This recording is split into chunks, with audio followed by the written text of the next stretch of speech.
Selamat pagi anak-anak, selamat bertemu kembali di dalam pelajaran agama Kristen di Jakarta Taipei School. Mr. Giovi bersyukur, berterima kasih secara khusus kepada anak-anak yang baru naik ke kelas 1 SD.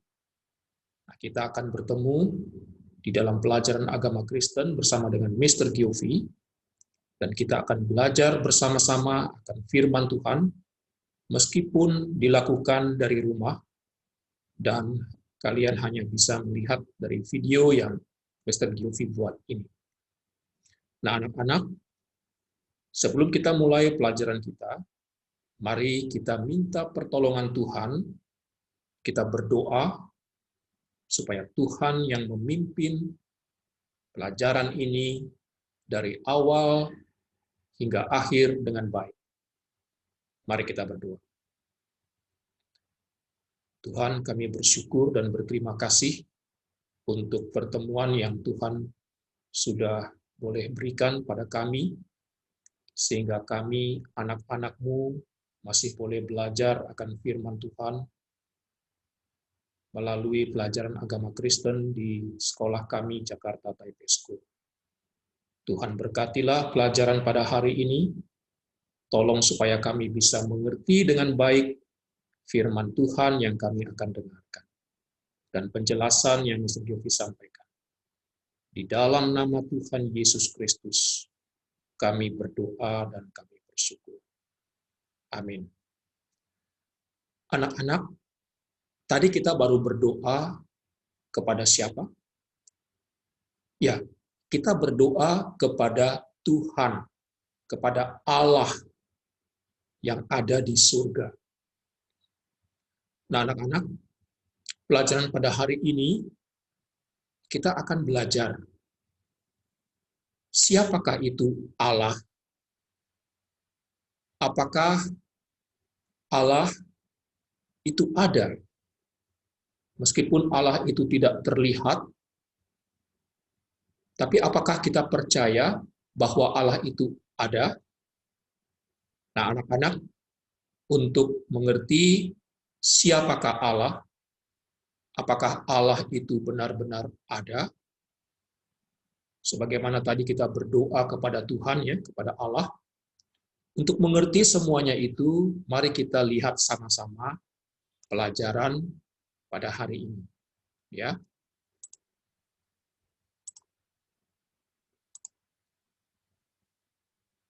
Nah, anak-anak lihat, di dalam gambar ini, kita melihat ada sebuah boneka perempuan yang begitu cantik, ya, yang begitu bagus. Lalu kita juga melihat ada mainan mobil-mobilan, ya, untuk anak-anak laki-laki. Mobil-mobilan ini pasti sangat menarik, ya. Nah, anak-anak, boneka dan mobil-mobilan ini, kalian tahu nggak siapa sih yang membuatnya? Ayo, ada yang tahu? Ya, yang membuatnya adalah pasti tukang mainan, ya. Tukang mainan ini manusia bukan? Manusia. Ya, kita lihat. Nah, seperti ini contohnya. Ini satu pabrik mainan, ya. Ada begitu banyak kakak-kakak wanita, mereka membuat boneka, ya. Kita lihat boneka-boneka itu banyak sekali dan dibuat seperti ini. Jadi, mainan itu dibuat oleh manusia. Ya. Nah, sekarang pertanyaannya, kalau gitu yang menciptakan manusia itu siapa? Ada yang tahu siapa ya yang menciptakan manusia? Yang menciptakan manusia itu adalah Allah, Tuhan. Ya. Allah itu dia adalah pencipta. Karena Allah itu adalah pencipta, dia tidak diciptakan. Ya.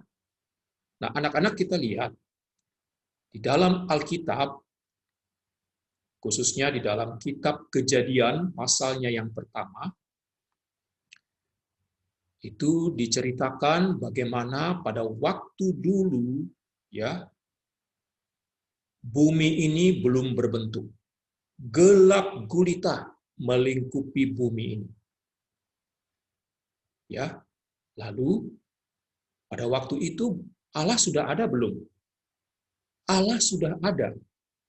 Waktu bumi ini belum dibuat, waktu bumi ini belum diciptakan, Allah itu sudah ada.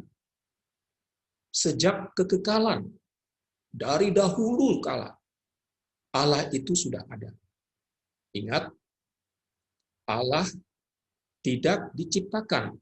Ya, anak-anak. Oleh karena apa? Oleh karena Dia adalah pencipta. Dia sudah ada sejak mulanya, sejak kekekalan. Ya.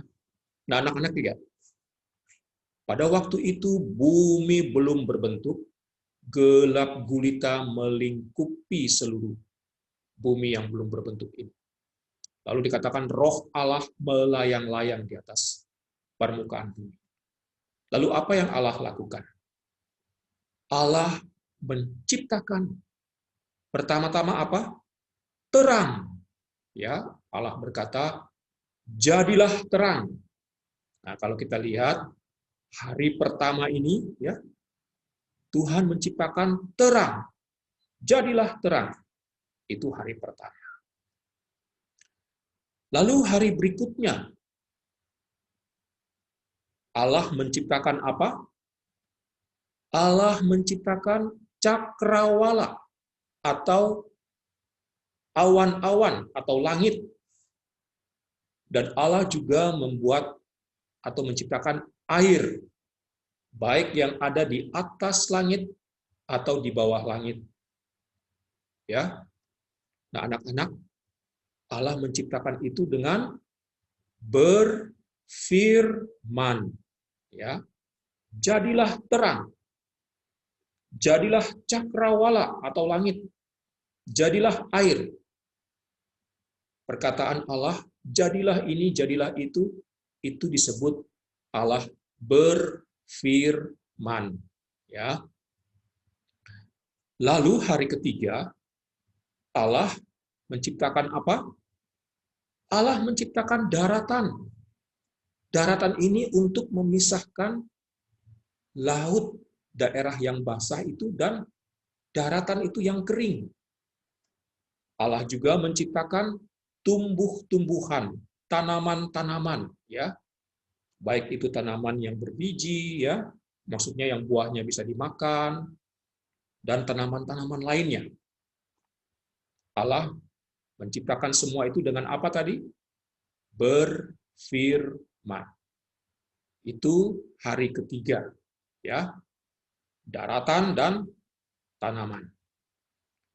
Lalu hari keempat kita lihat, Allah berfirman, jadilah benda-benda penerang di langit. Ya, jadi ada bulan, ada matahari, ya, untuk menerangi siang, ya, bulan untuk menerangi malam hari. Lalu juga ada bintang-bintang, ada berbagai macam planet-planet, ya, ada planet Merkurius, Venus, Bumi, ya, Mars, Jupiter, Saturnus, Uranus, Neptunus, Pluto, dan berbagai macam planet-planet lainnya. Kita tidak bisa menyebutkan satu persatu karena begitu banyak. Ya, itu hari keempat. Allah berfirman, jadilah jadilah benda-benda penerang untuk menerangi siang dan juga untuk menerangi malam. Lalu hari kelima, Allah berfirman lagi. Dia menciptakan apa? Dia menciptakan burung-burung, segala jenis burung yang ada di udara itu, dan juga segala jenis ikan di laut. Jadi Tuhan menciptakan binatang-binatang di udara, yaitu burung-burung, dan juga berbagai jenis ikan di laut. Hari kelima. Lalu hari keenam, Tuhan berfirman lagi, jadilah binatang-binatang di darat. Anak-anak, ada gajah, ada jerapah, ada singa, kuda, buaya, dan lain-lainnya. Dan yang paling penting dan amat baik, Allah menciptakan apa anak-anak? Allah menciptakan manusia. Allah menciptakan Adam terlebih dahulu, ya. Lalu dari tulang rusuk Adam, Allah menciptakan perempuan yang namanya Hawa untuk menjadi penolong bagi Adam. Dan pada waktu Tuhan selesai menciptakan semua ini, Tuhan melihat sungguh amat baik. Nah, anak-anak, di sini kita sudah mengerti ya, bahwa Allah itu Dia adalah pencipta. Ingat ya, Dia tidak diciptakan. Nah, kita lihat lagi sekarang. Allah itu bukan hanya pencipta, tapi Dia juga adalah Allah yang maha kuasa. Maha kuasa itu apa sih maksudnya? Maha kuasa itu, sebentar ya. Maaf ya anak-anak, ini ada kesalahan teknis. Oke, kita lanjut lagi ya. Mr. Giovi ulangi ya. Allah itu Dia bukan hanya pencipta, tapi Dia juga adalah Allah yang maha kuasa. Maksudnya apa sih maha kuasa itu? Maksudnya Allah itu Dia maha hadir, anak-anak. Maha hadir itu apa, Mr. Giovi? Maha hadir itu Allah bisa hadir di sini, di tempat kita, tetapi secara bersamaan juga Dia bisa hadir di tempat lain, di negara lain, di belahan bumi yang lain. Anak-anak, kalau saat ini ya kita berdoa ya, Tuhan tolong saya, dengarkanlah doa saya. Nah anak-anak, lalu pada saat ini juga secara bersamaan, di negara lain ada anak-anak lain yang juga berdoa kepada Tuhan. Tuhan tolong kami, peliharalah hidup kami. Anak-anak, apakah Tuhan hanya mendengarkan doa kita di sini, lalu Allah tidak mendengarkan doa anak yang lain di negara lain itu? Atau apakah Allah hanya hadir di tempat kita ini, tapi Allah tidak hadir di negara lain, di tempat anak yang berdoa itu? Tidak. Tuhan hadir di tempat kita saat ini, dan secara bersamaan Tuhan juga hadir di tempat lain, di negara lain, di mana orang memanggil nama Tuhan, berdoa kepada Tuhan. Anak-anak, Tuhan itu maha hadir. Dia sepenuhnya hadir di sini, Dia juga bisa sepenuhnya hadir di tempat lain. Ada enggak tempat di mana Allah tidak bisa hadir? Tidak ada. Ya. Di tempat dimanapun, di seluruh belahan muka bumi ini, Allah pasti hadir di situ. Ya. Di padang gurun, padang pasir, yang begitu terik panas, Allah hadir di situ enggak? Allah hadir di situ. Di puncak gunung yang sangat tinggi, yang sangat dingin, mungkin tidak ada manusia yang hidup di situ ya, tapi Allah hadir nggak di situ? Allah hadir, Allah ada di situ. Jadi kalau kita ke puncak gunung, kita mungkin bisa ngumpet dari orang tua kita, dari teman kita. Tapi kita nggak bisa ngumpet dari Tuhan. Karena apa? Tuhan hadir di situ. Dia tahu. Kita nggak bisa sembunyi dari hadapan Tuhan. Lalu di Antartika, di tempat es yang sangat dingin, apakah Allah ada di situ? Allah ada di situ. Allah Maha Hadir, ya, di mana-mana Dia ada. Lalu selain Allah Maha Hadir, Dia juga Maha Tahu anak-anak. Ya, di dalam Mazmur 139 dikatakan, sebelum kita mengucapkan satu perkataan, Allah sudah tahu apa yang kita akan ucapkan. Rambut kita ini yang banyak ini ya, tidak ada satu helai pun dari rambut kita yang jatuh ke tanah tanpa Allah mengetahuinya. Allah tahu, anak-anak, kalau rambut kita jatuh ya, maksudnya putus, gugur ya, jatuh, Allah tahu. Kalian mungkin bilang, Allah tahu nggak jumlah rambut saya ada berapa? Ya pasti tahu ya, karena Dia menciptakan kita, Dia Maha tahu. Lalu Allah itu Maha kuasa. Ya. Oke, kita teruskan. Allah pencipta. Allah Maha tahu, Maha hadir, Maha kuasa. Nah, sekarang Allah itu Dia kekal. Sudah ada sebelum dunia ada. Ya, tadi Mr. Giovi di awal sudah menjelaskan ya. Sebelum dunia ini ada atau sebelum dunia ini jadi, sebelum dunia ini diciptakan, Allah itu sudah ada. Sejak kapan? Sejak kekekalan, sejak kekal. Kekal itu apa maksudnya? Kekal itu sejak awal mula kehidupan itu ada. Ya. Dari kekal selama-lamanya kita tidak tahu. Kekal itu kapan sih mulainya? Kekal itu tidak ada batasan kapan mulainya. Tapi kekal itu artinya sudah ada sejak selama-lamanya. Ya, di sini dikatakan God has no beginning. Allah itu tidak berawal. Tidak ada mulanya. And no end. Tidak berakhir, tidak ada akhirnya. Allah itu kekal forever, selama-lamanya. Ya. Oke.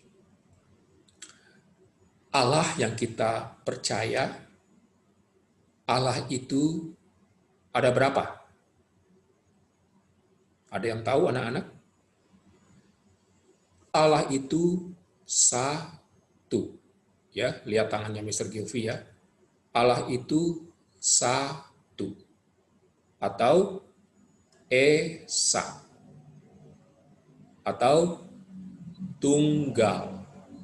Ya, Allah itu satu atau esa atau tunggal. Ya, jadi Allah yang kita sembah itu Allah yang esa, Allah yang satu. Tetapi orang Kristen percaya bahwa Allah yang satu itu memiliki 3 pribadi. Ya. Allah yang satu itu memiliki 3 pribadi. Yang kita sebut sebagai Allah Tritunggal. Ya, anak-anak lihat di sini.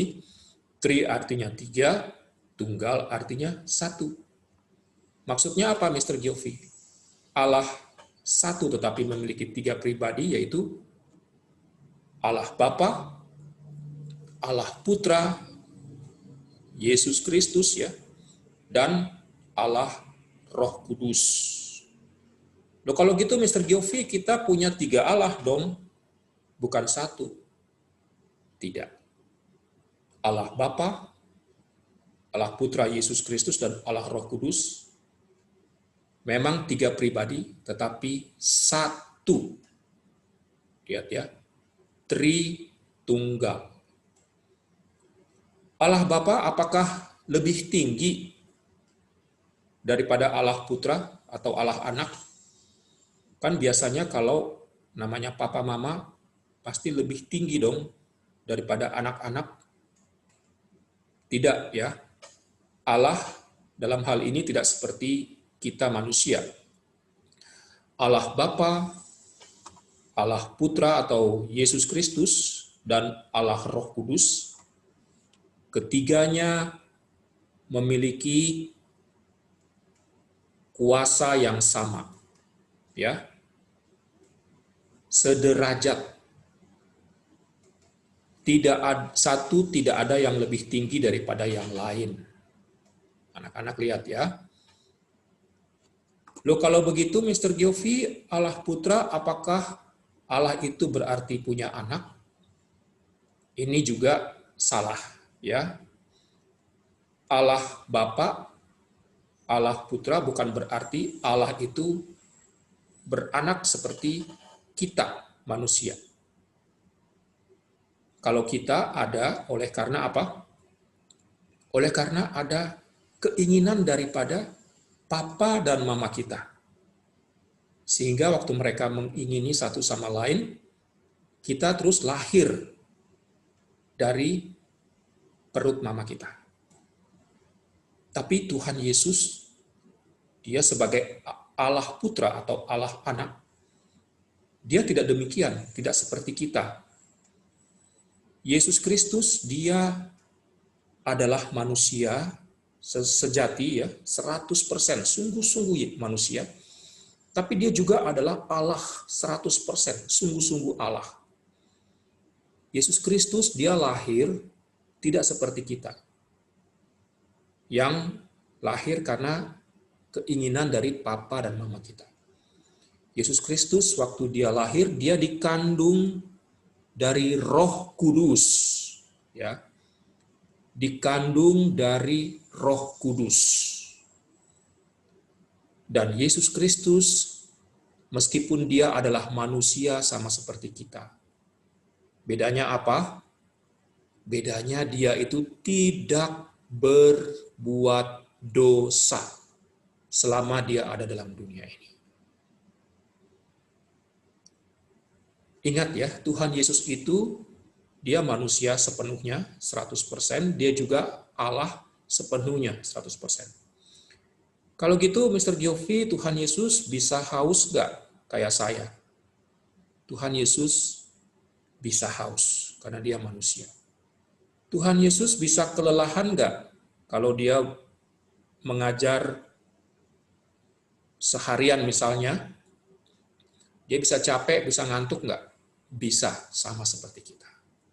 Tuhan Yesus bisa sedih nggak? Bisa. Tuhan Yesus bisa senang nggak? Bisa. Semua yang manusia alami, Tuhan Yesus juga alami. Oleh karena apa? Oleh karena Yesus itu dia adalah manusia 100%. Tapi ingat, Tuhan Yesus juga adalah Allah 100%. Contohnya apa, Mr. Giovi? Orang yang buta disembuhkan oleh Tuhan Yesus sudah bisa melihat. Orang yang lumpuh, kakinya tidak bisa jalan, disembuhkan Tuhan Yesus, dia bisa berjalan. Orang yang dirasuki oleh begitu banyak setan, ribuan setan, setan bisa lari, diusir oleh Tuhan Yesus. Orang yang mati, Tuhan Yesus bisa bangkitkan. Membuktikan bahwa Tuhan Yesus itu Allah 100%. Allah sejati. Ingat ya, bedanya Tuhan Yesus sama kita apa? Meskipun dia sebagai manusia, sama seperti kita, tapi Tuhan Yesus tidak berbuat dosa. Allah Roh Kudus juga diberikan oleh Tuhan kepada kita untuk menghibur dan menolong kita. Allah Roh Kudus juga sama kuasanya, Dia juga adalah sama dengan Allah Bapa dan Allah Putra Yesus Kristus.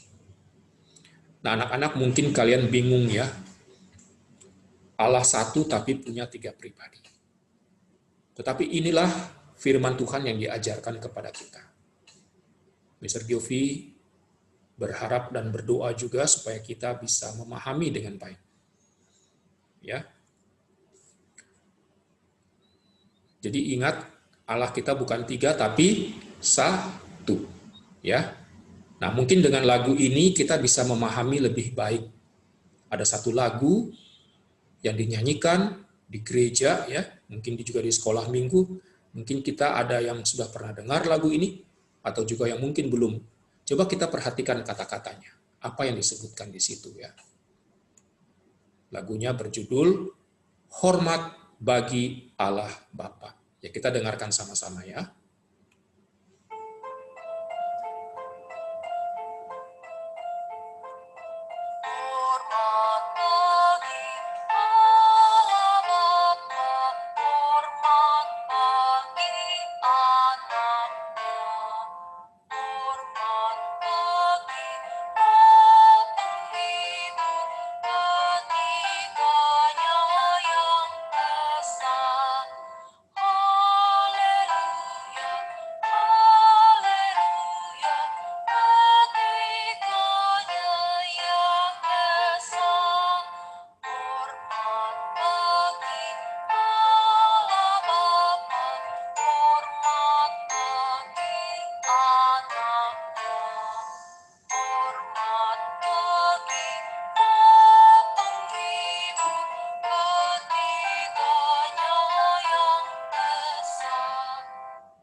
Nah, kita sudah mendengar lagu tadi ya.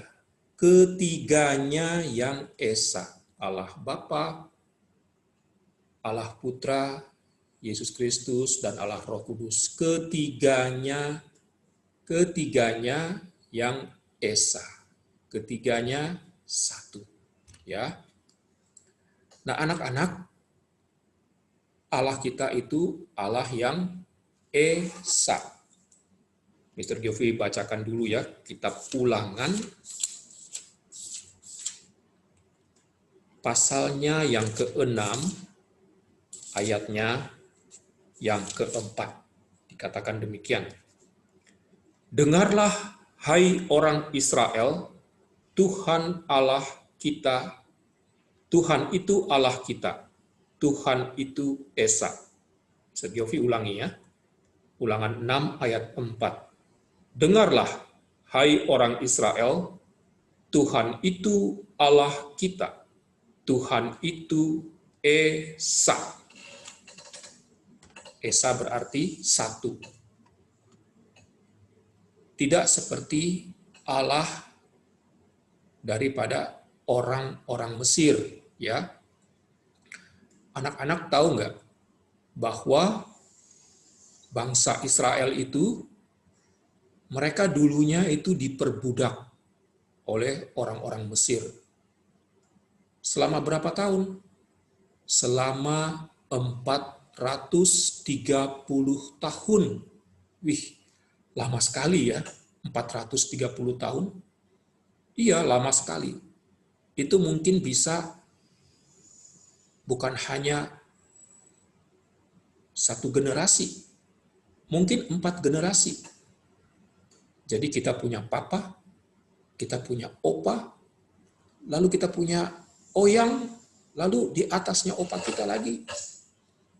Kita hidup, atau mereka hidup selama 4 atau 5 generasi. Nah, bayangkan ya anak-anak, di Mesir itu mereka menyembah banyak dewa. Banyak dewa, anak-anak. Nah, kalau kita lihat seperti ini ya. Ini ada yang namanya Dewa Isis, Dewa Konsu, Dewa Sesat, Dewa Sobek, Dewa Osiris, Dewa Horus, dewa Sekhmet, dan seterusnya. Nah, anak-anak ternyata dewa-dewa ini, mereka punya kuasa masing-masing, gitu ya. Seperti misalnya, dewa Osiris yang seperti ini. Dewa Osiris ini adalah dewa pertanian. Jadi, waktu orang-orang di Mesir itu, mereka ingin supaya mereka punya tanaman, mereka punya padi yang mereka tanam, itu supaya bisa bertumbuh, supaya bisa subur, maka mereka harus berdoa kepada dewa Osiris ini, yaitu dewa pertanian. Ya. Lalu ada dewa apa lagi? Lalu ada dewa yang namanya misalnya dewa ini nih, dewa Thoth, ya. Dewa Thoth ini dewa apa? Dewa Thoth ini adalah dewa pengetahuan, kebijaksanaan. Jadi supaya mereka pintar, ya, mungkin supaya mereka bisa mengambil keputusan, saya harus ngapain nanti. Jadi mereka berdoa kepada dewa yang namanya dewa Thoth. Lalu misalnya kalau mereka mau perang, terus mereka mengalami luka, kena tombak misalnya, kena panah, lalu mereka minta kesembuhan. Mereka sakit, mereka minta sembuh sama siapa? Sama dewa ini, dewa Sekhmet. Ya, dewa Sekhmet ini. Jadi waktu mereka mau perang, mereka berdoa sama dewa Sekhmet. Mereka sedang sakit, mereka mau sembuh, mereka berdoa sama dewa Sekhmet. Ini masih banyak lagi dewa-dewa yang lain. Mr. Giovi tidak tampilkan di sini semua ya. Nah, tiap-tiap dewa ini punya kuasa masing-masing. Jadi, orang-orang Mesir itu kalau mau berdoa, mereka berdoa kepada banyak dewa. Nah, kalian bisa bayangkan ya, orang Israel diperbudak oleh orang Mesir, disuruh kerja paksa. Mereka hidup selama 430 tahun di Mesir. Selama 430 tahun mereka menyaksikan orang-orang Mesir berdoa kepada dewa-dewi yang banyak itu. Kira-kira kalau mereka selama 430 tahun lihat seperti itu, mereka terpengaruh nggak ya? Ikut-ikutan nggak ya? Oh, kemungkinan besar pasti. Mereka lihat, loh itu buktinya waktu orang Mesir berdoa untuk dewa Osiris, padi-padinya mereka, orang Mesir itu subur semua. Loh itu buktinya waktu mereka mau perang, mereka berdoa kepada dewa Sekhmet, mereka bisa menang. Waktu mereka sakit, mereka berdoa kepada dewa Sekhmet, mereka bisa menang itu. Nah, anak-anak, hal-hal seperti itu dilihat oleh orang-orang Israel, dan kemungkinan besar memang mereka bisa menyembah para allah-allah orang Mesir yang banyak ini. Maka, waktu Musa membawa bangsa Israel keluar dari Mesir, ya, sebelum mereka masuk ke tanah Kanaan, Tuhan ingatkan lagi, dengarlah, hai orang Israel, Tuhan itu Allah kita, ya, bukan dewa Osiris, bukan dewa Sekhmet, bukan Thoth, bukan Isis, bukan Khonsu dan sebagainya. Tapi Tuhan kita itu Allah. Dia itu apa? Esa. Satu. Bukan banyak. Nah, anak-anak, itu di Mesir. Orang-orang Israel mau dibawa kemana? Tuhan suruh Musa membawa mereka ke tanah Kanaan. Tanah yang Tuhan janjikan kepada Abraham, Ishak, dan Yakub. Mereka akan masuk ke tanah perjanjian Kanaan itu. Lalu di Kanaan bagaimana orang-orangnya? Apakah mereka menyembah Allah yang satu ini? Tidak. Ternyata orang-orang Kanaan itu mereka juga menyembah banyak dewa juga. Meskipun mungkin tidak sebanyak orang Mesir. Coba kita lihat Contohnya apa sih dewa-dewa yang disembah orang Kanaan? Nah, ini yang disembah oleh orang-orang Kanaan. Ada namanya Dewa Baal, ya. Dewa Baal seperti ini reliefnya, ya. Ini patung, ya. Lalu juga ada Dewa Asitoret, seperti ini. Selain itu juga ada Dewa Molek atau Molok, ya. Dewa Baal ini buat orang Kanaan itu dianggap dewa yang paling berkuasa, dewa yang tertinggi. Ini juga dewa kesuburan, dewa perang. Jadi kalau mereka mau supaya mereka tanamannya subur, pertanian mereka subur, atau waktu mereka mau perang, mereka berdoanya sama Dewa Baal, ya. Nah, lalu untuk yang Asitoret ini juga sama, dewa kesuburan juga, dewa perang juga. Tapi Asitoret ini dewa perempuan, ya, dewa wanita. Nah, mereka juga berdoa sama dewa Asitoret. Dan juga yang Molok ini kalau misalnya orang-orang Kanaan itu mau supaya hidup mereka sejahtera, begitu ya, masa depan anak-anaknya bagus, keluarga-keluarganya tercukupi hidupnya, mereka harus berdoa sama dewa Molok ini. Caranya bagaimana? Caranya waktu supaya dewa Molok ini menjawab permohonan mereka, mereka harus mempersembahkan anak-anak mereka sebagai korban bakaran kepada dewa Molok ini. Kasiannya. Nah, anak-anak lihat, ini cuma dibuat oleh manusia. Ya.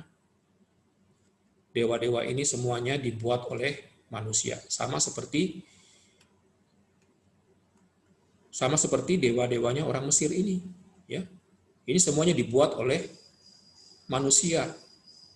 Kita lihat ya, punya tangan seperti manusia, punya kaki, punya mata, ya.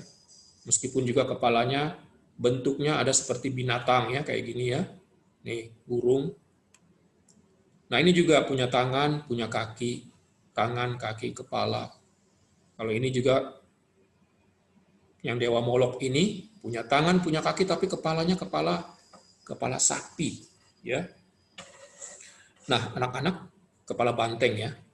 Anak-anak lihat, meskipun semuanya kelihatan punya mata, ya, kayak gini, tapi bisa lihat nggak?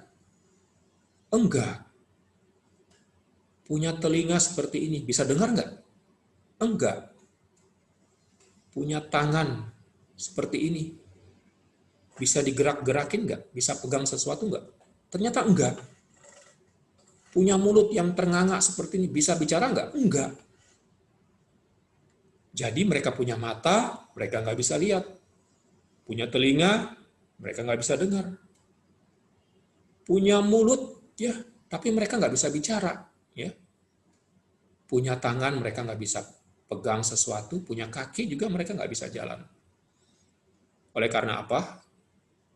Oleh karena mereka ini, patung-patung atau dewa-dewi ini, hanya dibuat oleh manusia. Mereka buatan manusia, dibikin oleh manusia, diciptakan oleh manusia, yang nggak bisa ngapa-ngapain.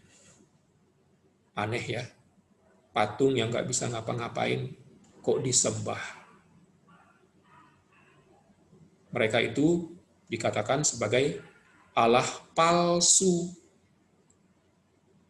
Kalau Allah yang kita sembah adalah Allah yang sejati, Allah yang hidup, Allah yang sungguh-sungguh Allah. Bukan Allah yang mati seperti ini. Tapi Allah kita adalah Allah hidup. Karena dia pencipta. Tidak diciptakan. Ya. Nah, kita lihat sekarang. Mr. Giovi kasih contoh. Tadi Mr. Giovi mengatakan bahwa Allah kita itu Allah yang hidup dan sejati. Allah itu hidup, dia bukan mati.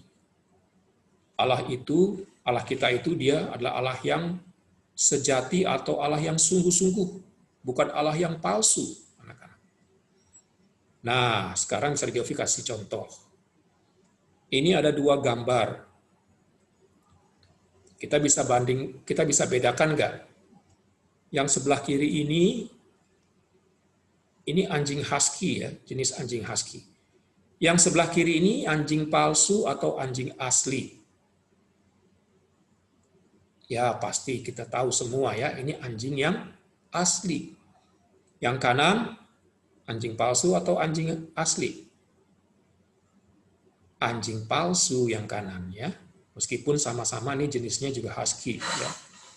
Nah, kita lihat bedanya apa? Anjing ini bisa menggonggong nggak? Bisa. Bisa makan nggak? Bisa. Bisa berlari nggak? Bisa. Nah, sekarang yang ini bisa menggonggong nggak? Enggak. Bisa lari nggak? Enggak. Ya dia tiarap aja terus begini ya. Diam aja. Bisa makan nggak? Enggak. Dia hanya bisa dipeluk-peluk sama kita ya. Dimain-mainin, diremes-remes ya. Mana yang asli? Yang ini. Mana yang palsu? Yang ini. Mirip nggak? Mirip. Tapi berbeda.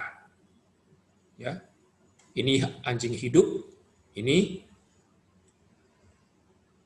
anjing boneka ya, bukan anjing mati ya, anjing yang tidak hidup, yang tidak punya nyawa, yang nggak bisa ngapa-ngapain. Nah, anak-anak kita lihat ya, kita sudah mengerti bahwa Allah kita itu dia tidak diciptakan. Ya. Kalau ini anak anjing ini pasti dibuat oleh manusia, ya seperti yang tadi kita lihat, banyak kakak-kakak perempuan yang membuat boneka. Nah, pasti juga boneka anjing ini dibuat oleh orang-orang seperti itu. Tapi yang anjing husky ini pasti bukan manusia yang buat ya. Yang ciptakan siapa? Allah ya, ingat ya waktu tadi yang hari keberapa itu? Hari ke-6 ya. Allah menciptakan binatang-binatang yang hidup di darat, termasuk anjing juga. Oke, ya. Nah, anak-anak, pelajaran kita sampai di sini, ya. Mr. Giovi harap kalian bisa memahami dan mengerti apa yang sudah dijelaskan tadi. Anak-anak, ada tugas buat kita. Ya, Mr. Giovi minta kalian gambar salah satu ciptaan Allah. Ya, gambar salah satu ciptaan Allah. Ciptaan Allah itu apa aja, Mr. Giovi? Kalian lihat lagi video ini yang awal tadi ya. Hari pertama, terang, hari kedua, dan hari ketiga, dan seterusnya.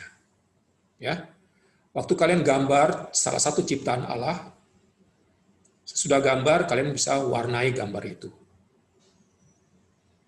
Itu tugas kita. Nah, setelah selesai, kalian bisa foto dan kirim foto gambar itu kepada Mr. Sangga. Baik. Itu tugas kita ya. Nah, anak-anak, pelajaran kita sampai di sini dulu ya. Mr. Giovi berharap kita bisa memahami dengan baik, mengerti apa yang sudah kita dengarkan dari pelajaran kita. Mari kita sekarang berdoa, kita bersyukur kepada Tuhan untuk pelajaran yang sudah kita lakukan. Mari kita berdoa. Tuhan, kami bersyukur, berterima kasih, Tuhan sudah memberkati kelas kami pada hari ini. Tuhan tolong supaya kami bisa memahami dengan baik apa yang sudah boleh kami dengarkan dan pelajari bersama-sama. Tolong kami untuk hanya menyembah kepada Engkau, Allah kami yang hidup, Allah yang sejati dan sungguh-sungguh, dan Allah yang satu-satunya itu, Allah yang Esa. Tolong kami Tuhan, kami yang terbatas ini untuk bisa memahami dan mengenal Engkau melalui firman Tuhan yang sudah boleh kami pelajari. Di dalam nama Tuhan kami, Yesus Kristus, kami berdoa dan kami bersyukur. Amin. Oke, sampai ketemu. Tuhan memberkati kita semua.